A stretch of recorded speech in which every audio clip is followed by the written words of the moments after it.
Hello ဖေဖေဒီနေ့ကပီတယ်မှာလိုအပ်တာလေးတွေလာဝယ်တာပါ shopping blog လေးပေါ့နော်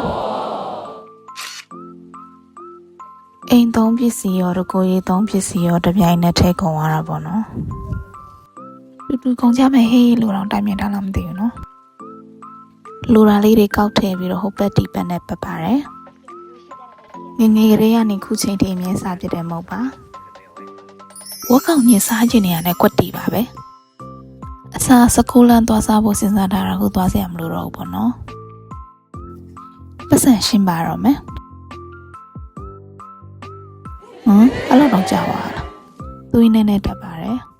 သွေးတက်ရင်လည်းပဲဟော်လီကာမှာချဲထက်ဝယ်ရပါတယ်ဒီပြန်ရောက်ပါပြီအားတွေပါလာလဲဆိုတော့